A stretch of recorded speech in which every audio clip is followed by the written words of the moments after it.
Hi hello welcome to BRK health. నేను మీ కీర్తి. ఈ రోజు మనతో పాటు ఉన్నారు 35 years experience of homeo de addiction field doctor why Jayaramireddy గారు మనతో పాటు ఉన్నారు. సార్ని అడిగి మనకున్న డౌట్స్ క్లారిఫై చేసుకుందాం. నమస్కారం సార్.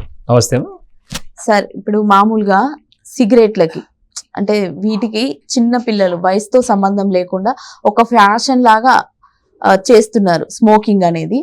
అసలు ఈ స్మోకింగ్ కి ఎందుకు అలవాటు పడతారు అనేది మాకు తెలియజేయండి సార్. స్మోకింగ్ అలవాటు పడడానికి ప్రధాన కారణము పీర్ గ్రూప్ ప్రజెస్ అండి. అంటే దోస్తులు, చిన్న వయసులో దోస్తులు అనుకరించి ఒకరొకరు అలవాటు పడడం వల్ల. సో యాక్చువల్లీ స్మోకింగ్ అనేది స్టార్ట్ అయ్యింది ఎర్లీ ఏజ్లో, టీనేజ్లో స్టార్ట్ అవుతుంది, స్కూల్ దశలోనే. ఇదివరకు కాలేజ్ దశలో స్టార్ట్ అయింది. ఇప్పుడు ఏమైందంటే స్కూల్ దశలోకి వచ్చిన తర్వాత స్కూల్ పిల్లలు ఇప్పుడు స్టార్ట్ చేస్తున్నారు. అటు 5th 6th క్లాస్ స్టూడెంట్సే ఇప్పుడు స్మోకింగ్ స్టార్ట్ చేస్తున్నారు. ఇదివరకు స్టార్టింగ్ ఏజ్ గ్రూప్ 14-15 ఉండేది. ఇప్పుడు 10 years పిల్లలే ఈ వ్యసనాలకు అలవాటు పడుతున్నారు. స్టార్టింగ్ విత్ స్మోకింగ్ తో స్టార్ట్ చేసి ఇంకా తర్వాత ఇతరత్ర ఆల్కహాల్, ఇతరత్ర డ్రగ్స్ వీటి కూడా వెళ్ళే అవకాశాలు ఎక్కువగా ఉంటాయి. సో కాబట్టి స్మోకింగ్ ప్రధానంగా అలవాటు పడడానికి పీర్ గ్రూప్ ప్రజలు ఒకటి.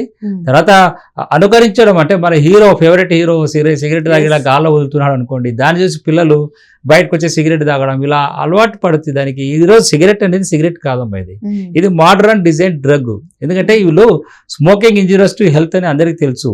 మరి తాగే వాళ్ళందరూ సిగరెట్ వదిలిపేస్తే కంపెనీల పరిస్థితి ఏమిటి?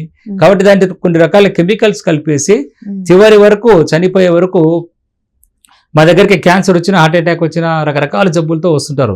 డాక్టర్ ఎంత ప్రయత్నం చేసినా మానలేరు అంటారు. మానేస్తే కంపెనీకి లాస్ అవుతుంది కదా, బిజినెస్ జరగదు కదా. అందుకు వాళ్ళ కెమికల్ నికోటిన్ బైండింగ్ కెపాసిటీని ఎక్కువగా పెంచి కొన్ని డ్రగ్ ప్రాపర్టీస్ లాగా వాటి యొక్క కెమికల్స్ కూడా ఈ స్మోకింగ్లో కలిసి స్మోకింగ్ తయారు చేసి ఈ విధంగా సమాజంలో వదిలేశారు. కాబట్టి స్మోక్ కానీ బీడీ కానీ ఈ అడ్డ చుట్టాలు ఈ తాగే వాళ్ళంతా కూడా జాగ్రత్తగా వాటిని వదిలేసుకోకపోతే ప్రమాదం అవుతుంది. తద్వారా మన విలువైన జీవితాన్ని మనం కోల్పోతాం. ఓకే, ఈ స్మోకింగ్ అలవాటు పడుతున్నారంటే ఇప్పుడు మీరు చెప్పినట్టే 10 ఏళ్ల నుంచే స్టార్ట్ చేస్తున్నారు. వాళ్ళకి ఎలాంటి హెల్త్ ప్రాబ్లమ్స్ వస్తాయి సార్? అలా రాకుండా ఎలాంటి జాగ్రత్తలు తీసుకోవాలి వాళ్ళు? హెల్త్ ప్రాబ్లమ్స్ అనేది స్మోకింగ్ తీసుకుంటే మనం ఎర్లీ ఏజ్లో వచ్చేటి కాదు. ఇప్పుడు సపోజ్ ఈరోజు ఈ యొక్క 6 months 1 year 2 years అయిందనుకోండి, అంత చిన్నగా ఎర్లీగా ఇమీడియట్గా వచ్చే రియాక్షన్స్ కాదు, ఇమీడియట్గా ఏ జబ్బులు రావు. కానీ దీర్ఘకాలం ఉపయోగిస్తూ ఉండడం వల్ల ఏమవుతుంది అంటే అది ఎప్పుడు వస్తాయి అనేది అది మనం చెప్పలేము. It depend on 5 years, even 5 years రావచ్చు, 10 years రావచ్చు, 20-30 years రావచ్చు. కొంతమంది చెప్తుంటారు మా తాతగారు 100 సంవత్సరాలు జీవించాడండి, ఆయన చుట్ట తాగేవాడు, బీడి తాగేవాడు. అంటే ఇంకా అది లేకపోతే ఇంకొక 20-30 సంవత్సరాలు జీవించేవాడేమో. సో 100 సంవత్సరాలు చనిపోయింది. సో కాబట్టి ఇవన్నీ ఇలా కంపేర్ చేసుకోకూడదు మనము. ఈ smoking injurious to health. Smoking లో 7,500 పైగానే విష పదార్థాలు ఉన్నాయి. సో నరాలను బలహీనపరిచే gases, carbon dioxide, carbon monoxide, nicotine, తారు, ఇన్ని రకాల విష పదార్థాలు ఉన్నప్పుడు అది ఆరోగ్యానికి ఎలా హానికరం కాదనుకుంటామమ్మా. సో కాబట్టి జాగ్రత్తగా ఏ స్టేజ్లో ఉన్న స్మోకింగ్, జీరో స్మోక్. చాలా మంది ఏంటంటే భలే ఎక్కువ తాగనండి, నేను ఏదో 2-3 సరదాగా తాగుతా అంటే, సరదాగా తాగుతుందని తాగుతామని చెప్పి క్యాన్సర్ రాకుండా ఉంటుందా? తప్పకుండా వచ్చే జబ్బులు ఎలాగైనా వస్తాయమ్మా. సరదాగా వీడు మంచివాడు, వీడు సరదాగా తాగుతున్నాడు, వీడు బానిసే కాదని కాదు. పాము ఎలాగైనా ఎవరైనా కాటేస్తుంది మన దగ్గరికి వెళ్తే. సో స్మోకింగ్ కూడా అలాంటిదే.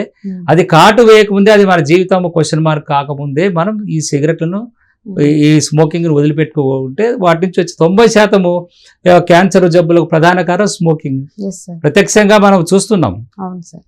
అయితే మామూలుగా ఇప్పుడు చిన్న పిల్లలు కూడా తాగుతున్నారు. అంటే మీరు తల్లిదండ్రులకి ఎలాంటి సూచనలు ఇద్దాం అనుకుంటున్నారు సార్? మామూలుగా పిల్లల్ని ఎలా జాగ్రత్తగా చూసుకోవాలి అనేది, ఇలాంటి వాటికి అలవాటు పడకుండా. తల్లిదండ్రుల పర్యవేక్షణ కంపల్సరీ ఉండాలమ్మా. ఎందుకంటే మనము ఒక 5వ 6వ తరగతి వరకు మన స్కూల్కి వెళ్ళి వదిలేసి తీసుకురావడం జరుగుతుంది. ఆ తర్వాత 7th 8th వచ్చే వరకు పిల్లలు కూడా వదిలేస్తారు, పేరెంట్స్ వదిలేస్తారు. పిల్లలు ఎలా పోతారో ఎలా వస్తారో తెలియదు, వీళ్ళ మీద విజన్ ఉండదు. కానీ కంపల్సరీ మనము ఆ ఏజ్ గ్రూపే 6th 7th తర్వాత ఏజ్ గ్రూపే టర్న్ కాకుండా మనం చూసుకోవాలి. Up to 10th class inter వరకు మనం కాపాడుకోగలిగితే ఆ తర్వాత వ్యసనాలకు బానిస అయ్యే అవకాశాలు చాలా తక్కువగా ఉంటాయి. కాబట్టి ఈ టైంలో తల్లిదండ్రులు చాలా జాగ్రత్తగా కేర్ తీసుకొని వీళ్ళని గమనిస్తూ ఉండాలి. ఎవరితో తిరుగుతున్నారు, ఎక్కడ తిరుగుతారో, ఎప్పుడు వస్తున్నారు అనేది. ఒక విజన్ వాళ్ళని మనం మన కన్ను చూపు దాటిపోతే వాళ్ళు మనం మళ్ళీ వాళ్ళని బయట తీసుకోవడం చాలా కష్టం. సో పేరెంట్స్ రోల్స్ ఎక్కువ మోస్ట్ ఇంపార్టెంట్. ఎందుకంటే చదువు మీదనే ధ్యాస ఉంటుంది. ఎక్కడ తిరుగుతున్నారు టాప్ ర్యాంకర్స్ మా దగ్గరకు వచ్చే తల్లిదండ్రులు చెప్పేది అంటే మావాడు చాలా ఇంకా దాంట్లో టాప్ దీంట్లో టాప్ అండి, ఇక్కడ వచ్చే వరకు వ్యసనాల బారిన పడి జీరో అయిపోతున్నారు. ఓకే సార్, ఇలా స్మోకింగ్ కి అలవాటు పడ్డ వారిని మాన్పించాలంటే మీ దగ్గర ఎలాంటి ట్రీట్మెంట్ ఉంటుంది సార్? స్మోకింగ్ అనేది మల్టీ డిపెండెన్సీ డెవలప్ అవుతుంది. మా ఫిజికల్ డిపెండెన్సీ, ఆ సైకలాజికల్ డిపెండెన్సీ అది డెవలప్ అవుతుంది. ఎస్పెషల్లీ నికోటిన్ అనేది ప్రధానంగా తీసుకుంటే, సో నికోటిన్ డిపెండెన్సీ అనేది మనం అనుకో సబ్జెక్టు. దాని నుంచి బయటికి రావాలంటే మనం ఈ స్మోకింగ్ యొక్క ఇప్పుడు ఒక నికోటిన్ ఈ బానిస కావడానికి ప్రధాన కారణమైనప్పటికీ కూడా, కానీ నికోటిన్లో ఉన్న 7,500 రకాల విష పదార్థాలు ఏ వ్యక్తి మీద ఎలా దుష్ప్రభావాన్ని చూపుతున్నారో తెలియదు. దాంట్లో ఆర్సెనిక్ ఉంటుంది, సైనైడ్ ఉంటుంది, కార్బన్ డైఆక్సైడ్, కార్బన్ మోనాక్సైడ్, ఇంకా రకరకాల కెమికల్స్ తీసుకుంటే ఈ కెమికల్స్ ఒక్కొక్క వ్యక్తి మీద ఒక్కొక్క దుష్ప్రభావాన్ని చూపుతూ ఉండొచ్చు. సో ఆ రకమైన వాటిని మనం ఒక పేషెంట్ క్లినికల్గా స్టడీ చేసినప్పుడు, ఈ స్మోకింగ్ లాంటి వాటికి అలవాటు పడినప్పుడు క్లినికల్గా స్టడీ చేసినప్పుడు ఏ రకమైన కెమికల్ ఎఫెక్ట్ ఎక్కువ ఉంది మాకు అబ్జర్వేషన్లో తెలుస్తుంది. సో ఆ కెమికల్ సంబంధించిన బేస్ ట్రీట్మెంట్, హోమియోపతి ట్రీట్మెంట్ ఇవ్వడం వల్ల మనం రికవరీ ప్రాసెస్ స్టార్ట్ చేయొచ్చు. ఫస్ట్ ప్రధానంగా దీనికి ఏమంటే డీటాక్స్ చేయాలి. స్మోకింగ్ పాయిజన్ స్మోకింగ్ ద్వారా వ్యాపించిన శరీరంలో వ్యాపించిన ఊపిరితిత్తులే కానీ రక్తనాళాలు, గుండె, మెదడు, మొత్తం శరీరం అంతా కూడా తారు పేరుకుపోయి ఉంటుంది. ఫస్ట్ తారును మనం డీటాక్సిఫై చేయాలి. సో తర్వాత ఈ విష పదార్థాలన్నీ క్లియర్ అయ్యే విధంగా ట్రీట్మెంట్ ఇవ్వాలి.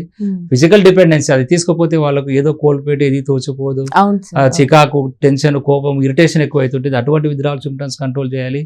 పదే తాగాలనే కోరికను తగ్గించాలి. సో ఇవన్నీ చేస్తూ మనము ఈ టోటల్ హీలింగ్ ప్రాసెస్ అంటే all functions, organs functions activate చేస్తూ, ఎస్పెషల్లీ లంగ్స్ కానీ, లివర్ కానీ, హార్ట్, వీటి ఫంక్షన్ యాక్టివేట్ చేస్తూ ఈ స్మోకింగ్ వ్యసనాన్ని మారుకోవడానికి homeopathy treatment the best treatment. ఎంత త్వరగా స్మోకింగ్ వదిలేస్తే అంత త్వరగా మనం ఆరోగ్యకరమైన జీవితాన్ని జీవించగలుగుతాం అనేది గుర్తించాలి స్మోకింగ్ చేసేవాళ్ళు. Okay sir, okay. ఇంకొకటి ఏంటంటే సార్, వీళ్ళు స్మోకింగ్ తాగి హెల్త్ పాడైపోయింది అని అంటే వాళ్ళలో మనకు కనిపించే లక్షణాలు చెప్పగలుగుతారా సార్? అంటే ఈ పర్సన్ కి ఈ అవయవం ప్రాబ్లం ఉంది స్మోకింగ్ వల్ల అనేది చెప్పగలుగుతారా? అంటే స్మోకింగ్ నుంచి ప్రధానంగా చెప్పిన ఫస్ట్ లంగ్స్ దెబ్బతినిపోతాయండి. లంగ్స్ దెబ్బతినిపోయే కొద్దీ ఫిజికల్ యాక్టివిటీ చూస్తేనే ఫిజికల్ గా ఆ మనిషిలో ఎలాంటి లక్షణాలు కనిపిస్తాయి చూడడానికి? ఏదైనా డిసీజ్ ప్రాసెస్ అంటే ఇప్పుడు లంగ్స్ డిసీజ్ ఉన్నప్పుడు కొన్ని లక్షణాలు ఉంటాయి, హార్ట్ డిసీజ్ ఉన్నప్పుడు కొన్ని లక్షణాలు ఉంటాయి. ఏ రకమైన జబ్బు ఉందనే దాన్ని బట్టి మనం దాన్ని బట్టి డిపెండ్ చేసుకొని దాని దగ్గర ఇన్వెస్టిగేషన్స్, ఫర్దర్ ఇన్వెస్టిగేషన్స్ ఇవన్నీ చేసుకోవాలి. బట్ స్మోకింగ్ ఆన్ యావరేజ్ మనం ఓవరాల్ గా మనం చెప్పేది ఏమంటే smoking is injurious to health. ఆ సిగరెట్ పెట్టమీనే రాసి పెట్టుంటుంది, నన్ను తాగొద్దురా, నన్ను చంపేస్తే నిన్ను చంపేస్తా, దాని అది ప్రతీకారం తీర్చుకుంటుంది. ఎలా తీర్చుకుంటే చంపడం ద్వారా తీర్చుకుంటుంది తప్ప. కాబట్టి స్మోకింగ్ ఇంజూరియస్ టు హెల్త్, ఆరోగ్యానికి హానికరము. సిగరెట్ పెట్టెల మీద కూడా క్యాన్సర్ బొమ్మలు ఇవన్నీ రాసినారు, కానీ ప్రజల్లో మార్పు రావడం లేదు. రోజుకు వ్యసనాలు పెరుగుతున్నాయి తప్ప తగ్గడం లేదు. కాబట్టి దానికి ఎందుకంటే దాని కరెక్ట్ ట్రీట్మెంట్ మెడిసిన్ మెథడాలజీ లేదండి ఇప్పటివరకు. సో అందుకోసం నికోటిన్ రీప్లేస్ చేస్తే నికోటిన్ బానిస అయిపోతున్నారు. ఇలా కాకుండా మనం నికోటిన్ డైల్యూట్ చేస్తూ స్మోకింగ్ యొక్క ఇల్ ఎఫెక్ట్స్ డైల్యూట్ చేస్తూ ఈ హోమియో డిఎడిక్షన్ ట్రీట్మెంట్ ద్వారా స్మోకింగ్ వ్యసనం నుంచి బయటకు తీసుకురావడానికి the perfect medicine, total healing process చేస్తూ రకరకాల జబ్బులు కూడా వాటి నుంచి ఈవెన్ క్యాన్సర్, గుండె జబ్బులు రాకుండా ప్రివెంట్ చేసుకుంటూ ఈ స్మోకింగ్ వ్యసనం నుంచి బయటికి రావడానికి హోమియోపతి ద బెస్ట్ ట్రీట్మెంట్ అని మనం ఈ సందర్భంగా నేను చెప్పగలుగుతాను. స్మోకింగ్ కి ఎందుకు అలవాటు పడతారు? స్మోకింగ్ కి అలవాటు పడడం వల్ల ఎలాంటి హెల్త్ ప్రాబ్లమ్స్ వస్తాయి? స్మోకింగ్ కి అలవాటు పడ్డ వాళ్ళని ఆ స్మోకింగ్ నుంచి బయటకు ఎలా తీసుకురావాలి, ఎలాంటి ట్రీట్మెంట్ తీసుకోవాలి అనే ఇన్ఫర్మేషన్ చాలా చక్కగా ఇచ్చారు sir. Thank you so much.